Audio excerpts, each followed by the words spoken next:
With the LS50 Wireless, to get the best possible sound performance, we would recommend you use dedicated loudspeaker stands and then position the speakers about 2.5 to 3 meters apart and arrange your listening position to be directly in the center, again at about 2.5 to 3 meters. However, because the LS50 Wireless is a DSP loudspeaker, we've tried to include some DSP settings to allow you to be a bit more versatile when it comes to placing your loudspeakers in your home.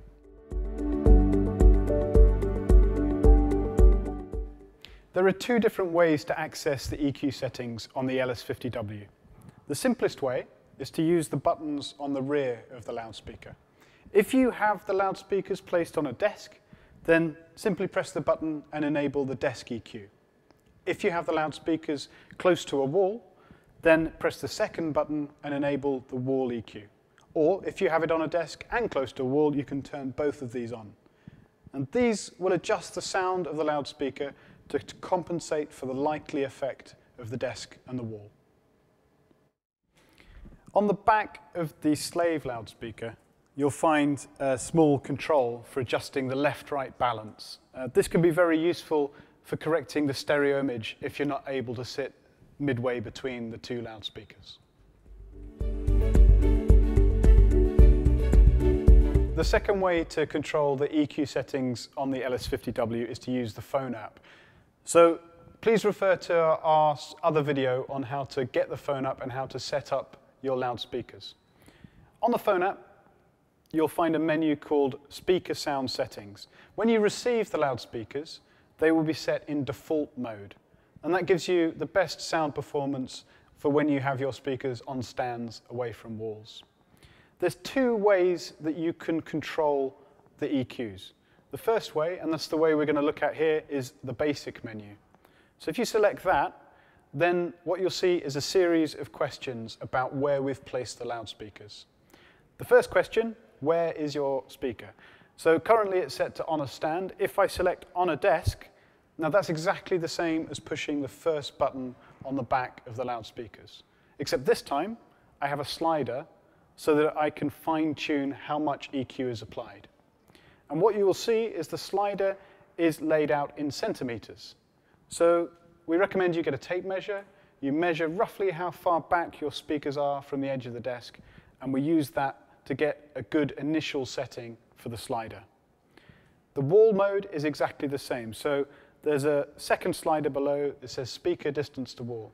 Again, if you use a tape measure to measure where your speakers are, you can get a very good first idea of where to set this slider. One of the advantages of using the app to control the loudspeaker settings is that you have some more options that aren't available on the back of the loudspeaker. So, for example, we have a control here saying, how is your room? And we can continuously slide from damp to moderate and to lively. So, for example, if you have a room with heavy curtains, carpet, and lots of soft furniture, then you'll probably find the sound, it can be a bit dull and lacking in detail. If you slide the slider to damped, that helps to compensate for that. Conversely, if your room has hard floors, no curtains, you might find the loudspeaker is too bright, in which case, put the slider over to lively to compensate for that. With a passive loudspeaker, if you want more bass extension, then you normally have to buy a bigger loudspeaker. But with a DSP loudspeaker, we can give you more bass extension when you're listening quietly, and there's a setting to control how much. The standard mode gives you a little bit more bass than a passive LS50.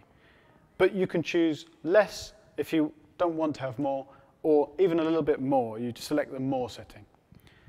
On the back of the master speaker, there's an output for plugging in a subwoofer, and this is always on. However, when you're using a subwoofer, we'd suggest you enable subwoofer mode, because this allows you to choose how much bass is handled by the main loudspeakers and how much by the subwoofer. And it also allows you to fine-tune the volume of the subwoofer. All of the settings that are in the basic menu are also shown in the expert menu, but this time the sliders are shown in exact dB. There's one additional setting. In the LS50W, we have a special filter that corrects the timing of the mid and the high frequencies to make sure they arrive at your ear perfectly in sync. and there's an option to disable this if you would prefer more of a traditional passive loudspeaker sound.